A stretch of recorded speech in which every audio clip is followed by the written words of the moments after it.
top, and all the rest is that you've read is below a mark. So there's different ways you can set up your home screen on the email. Sometimes with the old Robert Morris system, I used to see the MIME on there. What did that mean? When you got an email through the Robert Morris system, RMU, and you're reading your mail, and it says to and from, and then it might have MIME on there.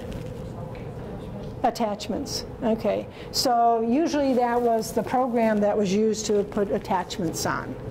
Okay. And in Google, that's not visible. I'm trying to think of the term. It's hidden. You can't. You'll see it. There'll be attachments, but it won't have the MIME on there. It just means multi-purpose internet mail extensions. Good things, a lot of good things about electronic mail. Sometimes you get too much of it if you go shopping online, and all of a sudden you're getting all kinds of advertisements from places that you don't know about and you never shopped at. How did that happen? Well, you order something from Penny's, and all of a sudden now all the women's and men's clothing stores are sending you messages. And basically it's because Penny's may have, if you didn't read the fine print, may say that we do send your email address to other people who might be interested, that you might be interested in their products. Okay, so the best thing to do with those, if you don't want to get them, is unsubscribe to them, and that way, at least after 2 or 3 weeks, usually you won't get any more of them. What else happens on your email that gets annoying? Spam. I don't know, are they still selling Viagra? I mean, it's like, I mean, doesn't everybody know about this? Why, there's a lot of stuff like that online. And most of the email companies do not do a lot of screening, because, you go to your spam folder and you find a letter from a friend, and it wasn't a spam at all, it was a friend. It got accidentally, something in the subject line told it, uh-oh, this is something that might be a little nasty or something, so they'll put it in the spam bucket. So you have to look at that every once in a while before if your spam is highlighted. Look at what they say, and then delete forever the stuff that you don't want. But the filters are okay, but they're not perfect, so that if you want to try to filter anything that comes in with the Viagra or sex or something like that in the subject line, you could maybe screen that out, but a lot of times you can't. So you just have to use your delete button. How do you do, like, I got this strange email, it looked like it was from a person that acted like they were a friend of mine, but I never heard of the person. Right. And I would get, like, once a month or something like that, an email from her. And it looked like spam, it looked like trouble. How do you get rid of that? Like on the ones like tenants, like don't open it. Yeah. Yeah, I would delete it. But how do you get it from? How do you get her to quit? You mark it. You can mark it as spam, but the other thing is don't open them, because a lot of times if embedded in even if you just open it, embedded in the program is a way to put a cookie on your machine so that you can go ahead and get more messages from that person. So you really do have to be careful with that. But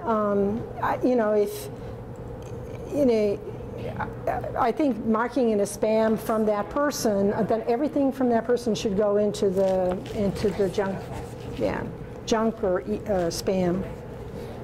Okay. Okay. The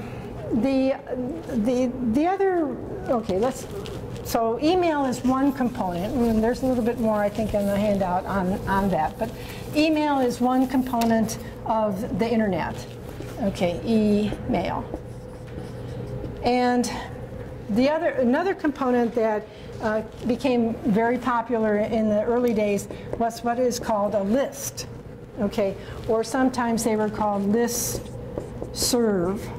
groups. Okay, and lists were set up so that certain people with similar interests could communicate with one another.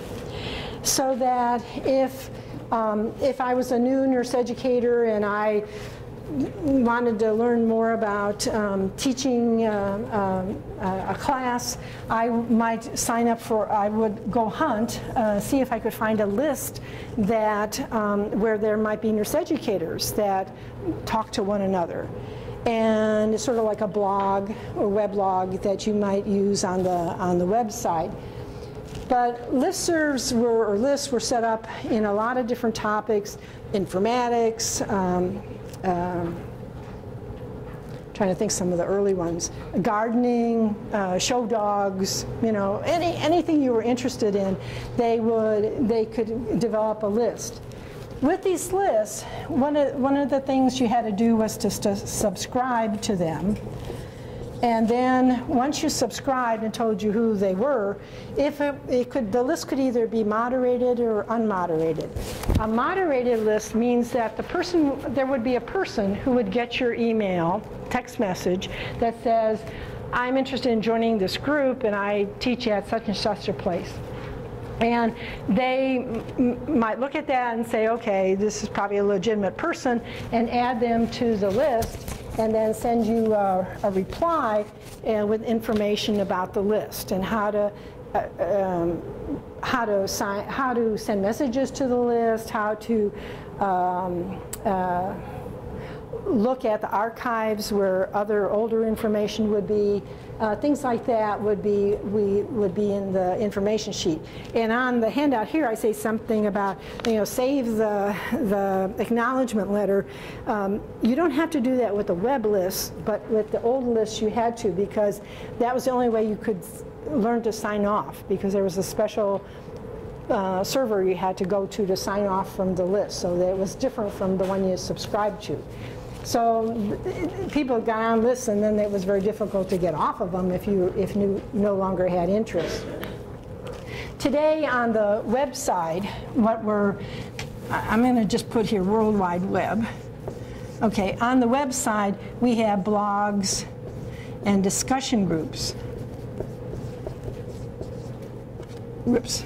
And these are, sometimes you go to well, like the American Nurses Association has a blog, so that you can, if you're an ANA member, you could go, a state association member, you could go to the website and you could find what the blog topics were, and then you could go ahead and maybe sign on to the one for nurse educators or doctor of nursing practice students or people who have their DNPs already.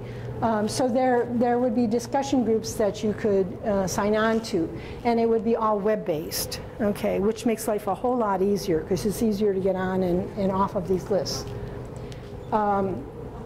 My son in California is working with blogs, and he accesses millions and millions of blogs. He doesn't do it personally, but he has computers that will hunt up the blogs, and then they have a computer program that analyzes what is said in the blog. Okay, and basically he's interested in language and natural language processing, so you could tell the computer turn on, turn off, go to page 2 of the handout, or whatever. You know, you could do in natural language, you could talk rather than typing something or doing some kind of coding.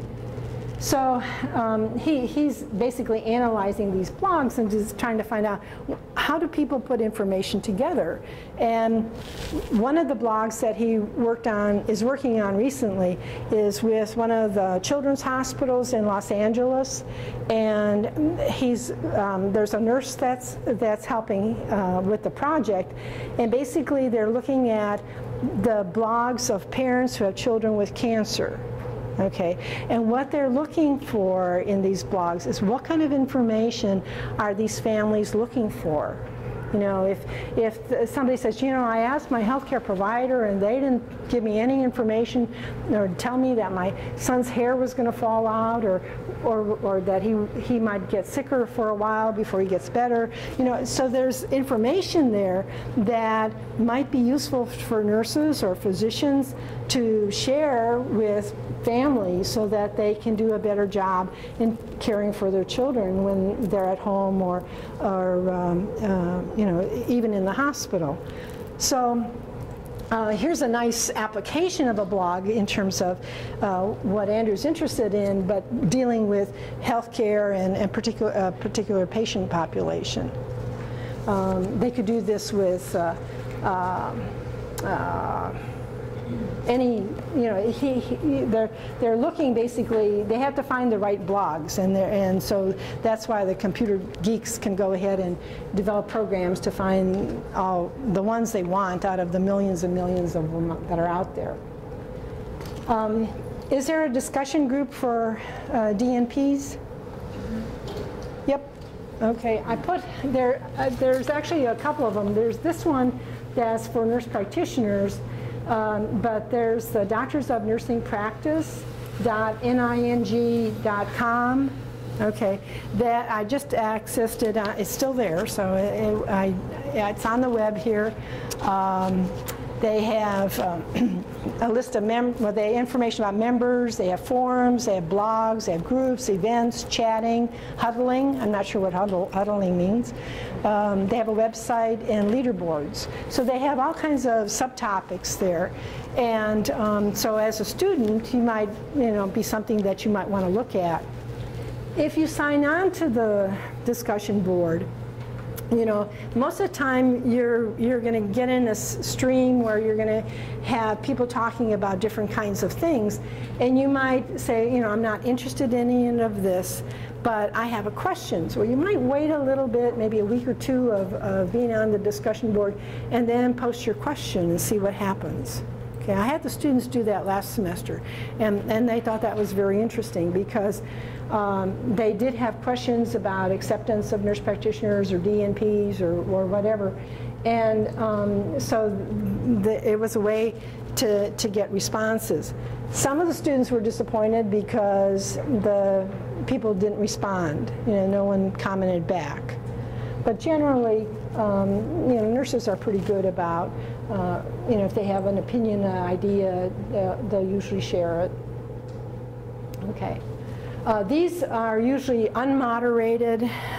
Unmoderated means that there's no human person that signs you into the discussion board.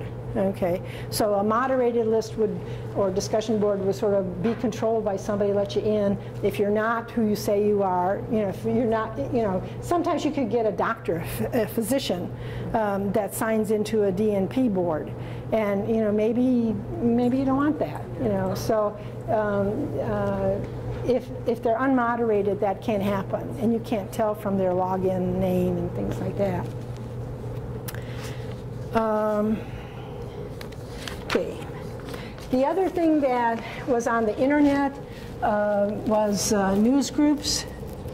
And this was really popular years and years ago. And again, because we can log in through the web to CNN or New York Times or whatever, we don't use news groups anymore. But basically, college or universities tended to subscribe to different news groups that the individuals who use their computers, you know, if they were an internet service provider, they could then get with all those news groups. So you didn't have to have a subscription to Time or Newsweek or whatever, because the internet service provider set up the news group.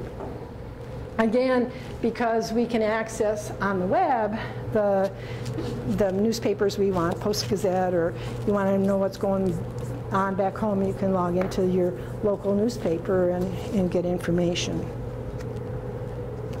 There is information, and I've listed that in several places, like on Wikipedia or some other resources. What's the feeling about using Wikipedia? Okay. It can be changed by any person at any time. Do what? It can be changed by any person at any time. Right, although there are moderators for it who control who does sign in, so to change it. So there is some control, and if somebody puts something on there that's derogatory or very conflicting or controversial, the moderator can pull it off. Okay, it's built as an encyclopedia. Okay, and the whole idea of the beginning of the Wikipedia was to be a very useful tool.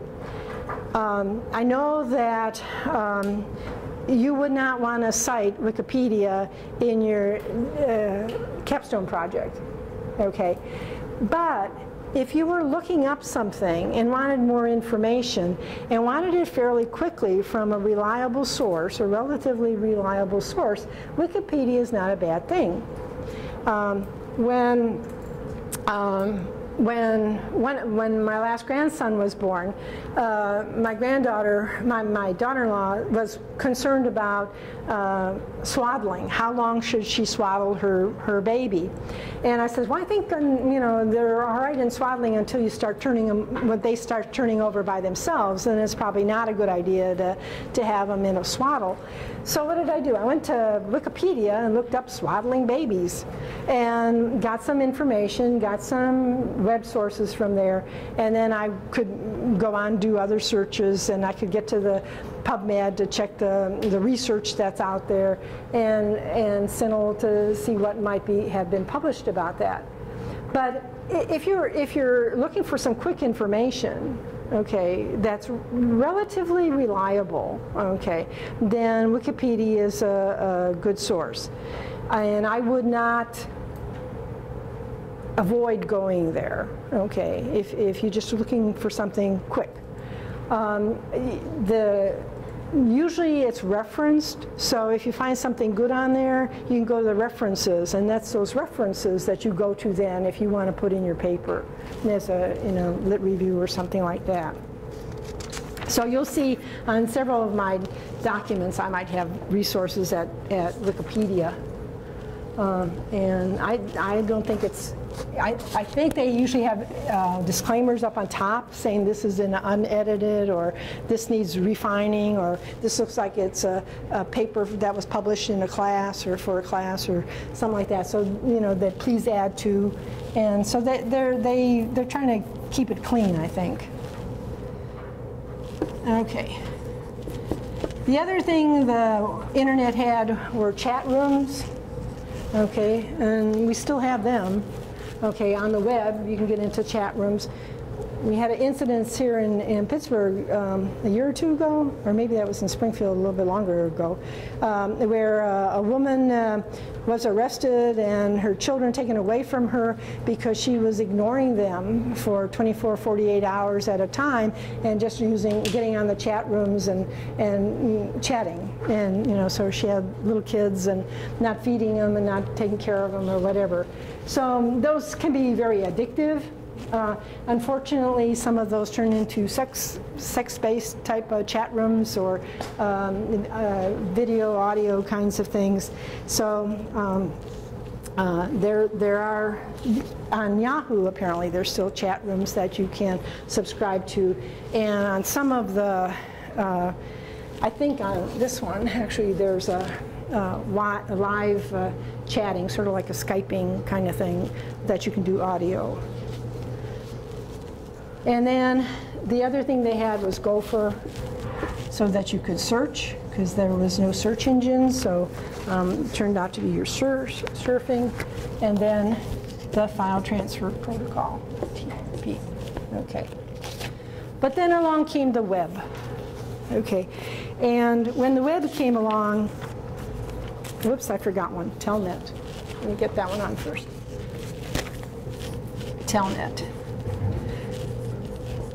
When I was a student at the University of Missouri, I was living in Springfield, working in Springfield, and Columbia was how many hours? 4 hours away? 3.5 hours away. And we had a telnet service, which was kind of nice. I could be at my computer at work and telnet a file to a printer at the University of Missouri Columbia in the building that I was going to have a class in. And I could drive my 3.5 hours, get to my classroom, go to the printer, and there'd be my handout there ready for me. Okay, so it's sort of like a file transfer protocol, but it was specifically looking at from a personal computer going to another source someplace. And so Telnet was the mode for me to send things to the printer on the Columbia campus and save me from trying to print it off before I left to go to campus. Okay, so the Telnet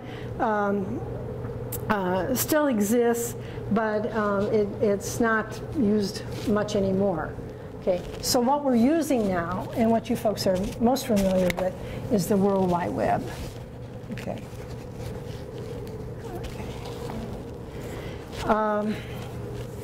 What makes the web different than the internet and all these other programs I have up there? It's graphical. Okay, we used to use it black and white, or white on amber, or some other color like that. Now you got colors. You have 50 million colors, right?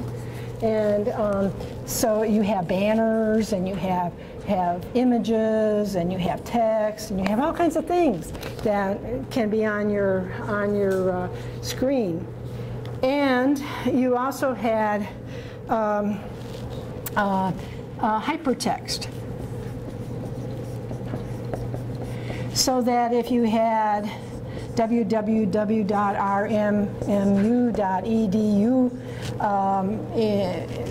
in the text, you could click on that, and all of a sudden you're at the RMU website. Okay, so the hypertext was a way to get quickly from one source to another.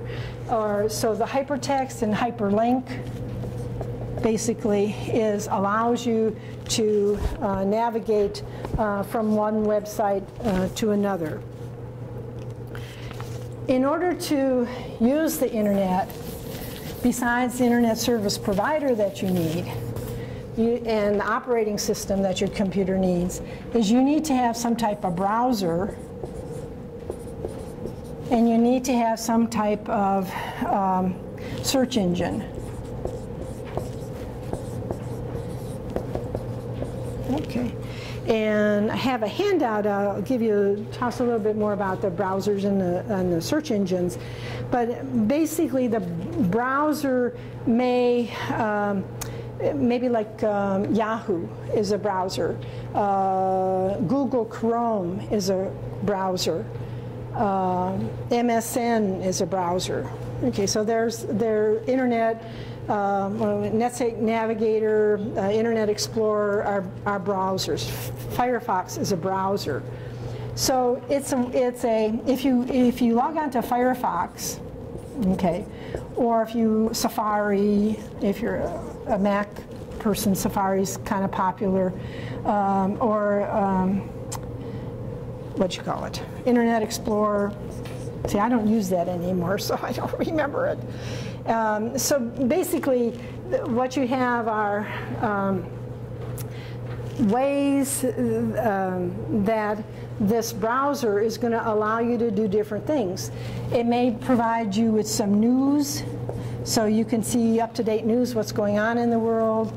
It could provide you with weather information, so you can log on, type in your zip code, and every time you open your browser, your weather pops up. It also provides usually some way to search, and some of them have their own built-in search engines, but many of them will default to Google. So Google is often the search engine that might be used. So there's as I said, I have a handout at the end of the class I'll give you, and there's a little information, more information about browsers and search engines and what you might find there. Now, okay.